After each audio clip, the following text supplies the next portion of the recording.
and welcome to On the Patio with Mr. D. Hey, today I'm going to be answering a few questions that I've got from viewers on how I rig the back of my AdvancedFrame Advanced Elements kayak, because it doesn't come with any rigging back there and it's really not that hard of a project to do. So we're going to do a DIY on that and show you how I make the buckle straps and how I seal the ends and all that kind of stuff like that. I hope you enjoy it and I hope it answers all your questions. So hey, let's get into it.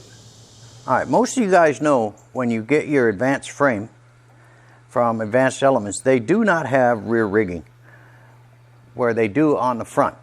I put rear rigging on all of my AdvancedFrame kayaks. And today I'm going to show you how to do that, answering some questions from viewers who have asked me how I did that. Now, one thing you do with any of this elasticord forward and aft, depending on age of your kayak, that elasticord or bungee material will break down. So you're going to have to re-rig it. So what we're going to do today is re-rig this particular unit. I'm going to make some changes as far as the buckle. I'm not going to go so big, but that's what we're going to do today. I hope you enjoy the video. And now we're going to get into showing you the tools required and the materials needed to make this thing work. All right, so what we're going to do, guys, is break down the materials required. Now, I've already took a lot of the material off the wrap here, like the webbing. Now, I used to use a 1-inch webbing buckle, and it was so big that it just looked out of place. So this time, I'm really changing it up. I've gone to 3/8-inch webbing with a 3/8-inch buckle, as you can see here. You're going to need a cable stay. I think that's what they call them, and I'll show you how that works. Some shrink tubing, a pair of scissors to cut the length that you need, and a sewing awl, which is right here. So let's get down to it. So the first thing you want to do is estimate the length for your cord. Now I'm using, I think it's 3/8 or I think it's 5/16. 5/16 paracord, and it's elasticord like this. Now, where the D-rings are, where they hooked them up into the webbing material, I want you to go through it like that and do that on all 4 places. Now, all we're doing right now is estimating how much material we're going to need.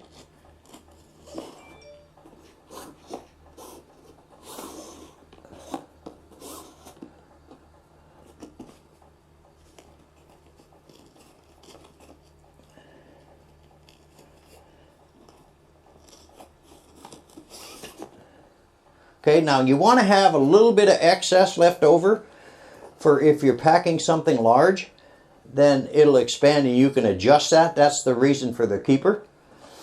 So I'm thinking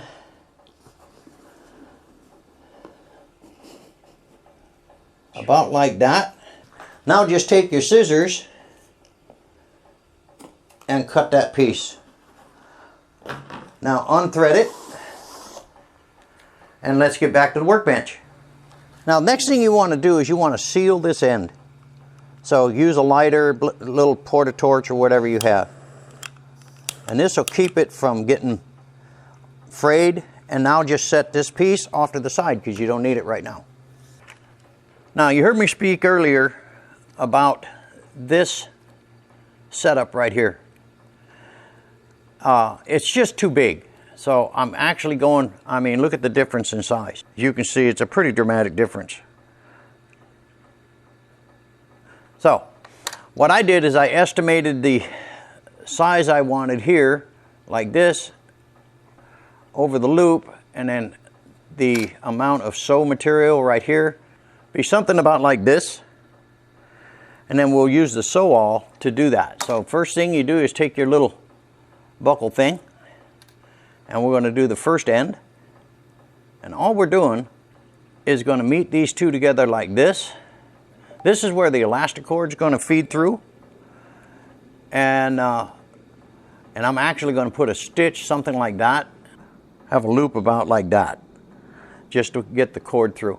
So what we're going to do now is go ahead and hand stitch this in place. And I'm going to show you how to do that. Now the best tool for that, you can do this with a standing sewing needle if you want to, but I use a Leatherman's awl. They work really, really good. And basically all you do is I get this where I want it, right here and right here. Now I'm going to double check the size I had before.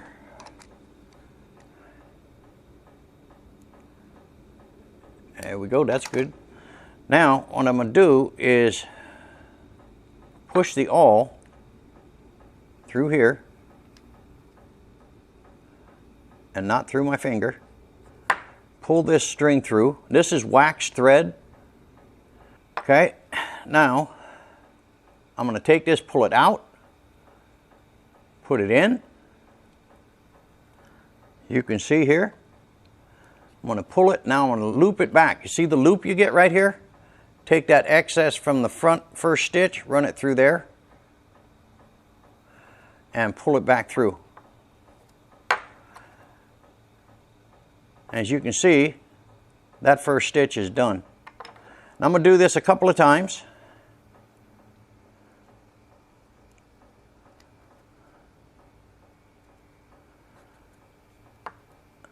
Same thing again. Just feed it through the loop.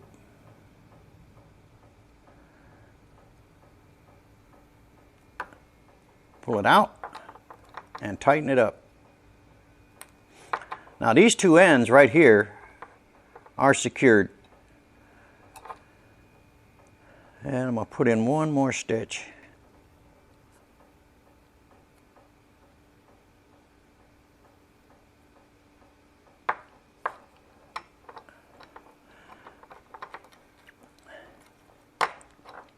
Now let me show you how to close this stitch line off, and then we'll set up for the second one.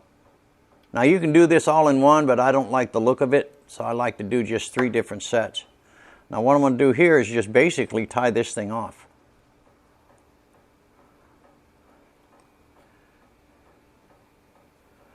You can see what I'm doing here. I'm going to run it through here twice. Run it through and run it through again. Now I'm going to pull it through, cinch everything up.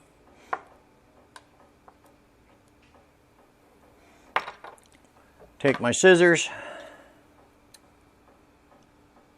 take that and that. Now, this took care of the intersection of this strap. Now I take the torch,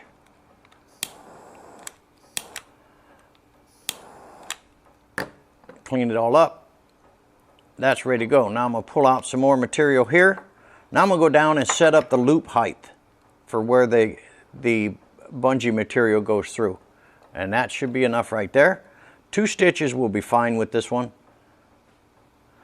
Doing the same thing again. Run it, pull that one all the way through.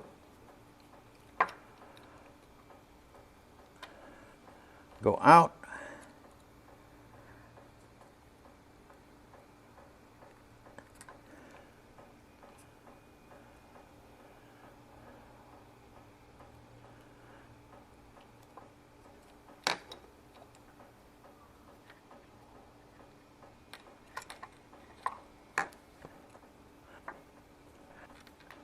Now I'm going to finish that stitch off.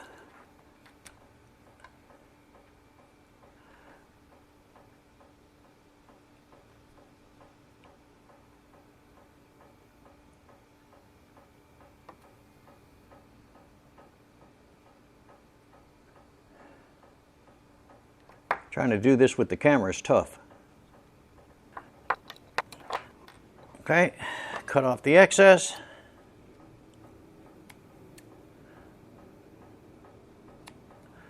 Do a melt in again.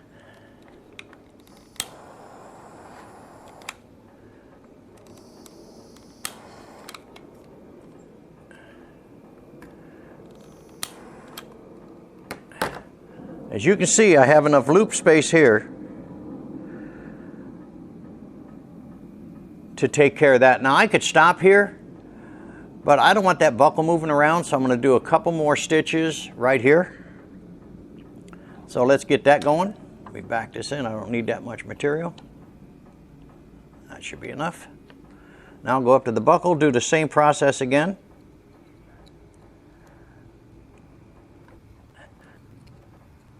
This is really a cool way to sew stuff though. And it ain't never going to break on you.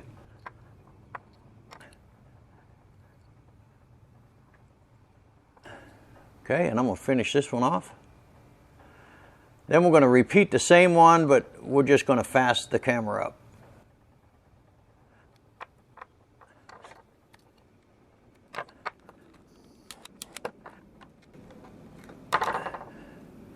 There, the first buckle connection is done. And it's going to go like this here.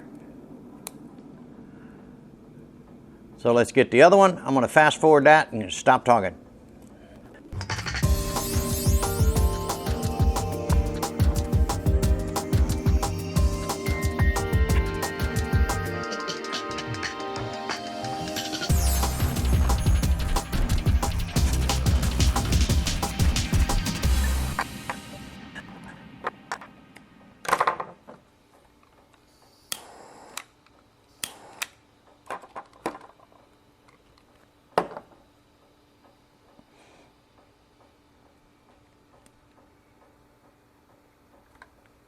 Okay, what we're going to do now is go ahead and rig this. I've got the heat shrink and I'll show you the reason for that. The connector buckle and the keeper system. Okay, what you want to do at this point, guys, is to go ahead and thread in your buckle. Just run that through the little loop you made.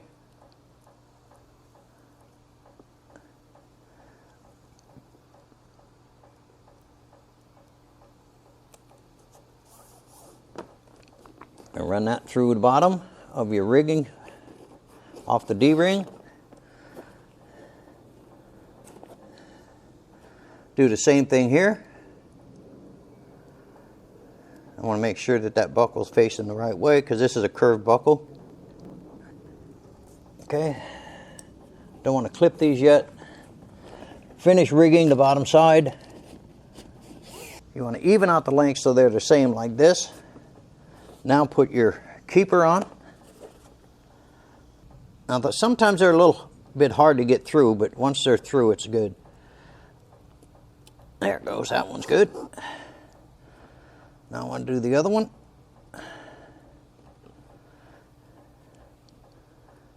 Depress the button, put it in there and push and kind of twist. It's almost there. There it goes.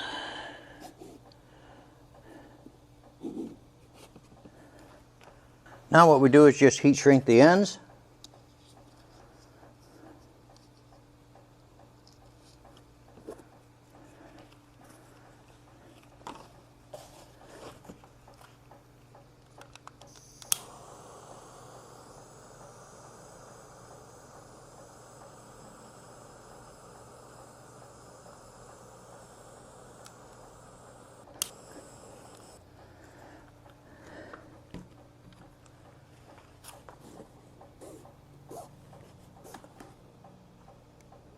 As you can see here, the rigging for the rear rigging now is all done.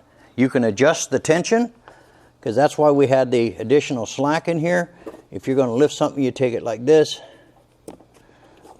lift it underneath, pull this, and then you can see how this will stretch over the top of whatever you're putting on there, and you can see it'll hold it in place for you. But that's the rigging process for the rear.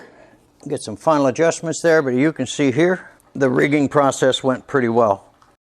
Use the shrink tubing basically as an aesthetic. You don't have to do that, but it keeps the bungee rubber material and the rubber band stuff from fraying, and that's the big key. So that's how that's done, guys. And we'll do the wrap up here right now. Hey guys, we are going to wrap this thing up. I hope you enjoyed the video today, and the viewer questions, I hope they've been answered. That's how I rig the rear section of an AdvancedFrame Advanced Elements kayak. And as you know, they don't come with rigging. They have 4 D-rings back there for like cargo nets or stuff like that. And I wanted to have the rigging on there all the time, so that's why I came up with the idea of rear rigging the kayak in the back there. Make sure you leave enough elastic cord material past the keeper, giving you the allowance to change the adjustments and height of things you want to put underneath it. Now, if you're going to be putting like a big cooler or something back there, then you're going to have to extend that tail probably about that far, maybe a foot, foot and a half. But you just pull it up, unbuckle it, pull it up, put your item underneath, and then drape it over the top like that. Lock it into place, then take the keeper and pull it towards the items being rigged, and it'll tighten it up and keep it there for you all day. Not a problem at all. And then the last part is called re-rigging. After time, this elastic cord breaks down, and it'll look really weird when you see it. It normally happens during winterization and stuff like that. After a year or two, what'll happen is the rubber breaks down inside the nylon sleeve, and you'll see flat spots, and then you'll see it at the regular thing, then another flat spot. Then it's time to replace it. Again, that happens normally at winterization when you don't take the tension off the rigging when you put it away. Well, I hope this answers all your questions, guys. This is how I rigged the back end of my kayaks, or my inflatable kayaks, and all of them are that way except for the Evolution. It comes with it already in, but all my other ones, they've been rigged to where I have rear rigging on that, and it's great for your bilge pump or stuff like that, the stuff you want out of the way, or maybe when you get off onto a sandbar or something like that, you can put the stuff that you need not have ready available right behind you, strap it down with your rear rigging, and you're good to go. Hope you enjoyed this video. I appreciate all you subscribers, and hey, if you're not a subscriber yet, hit the subscribe button, hit the like button, and hit the bell so you can get notified when I put up new vids. Thanks for watching. We'll see you on the next one.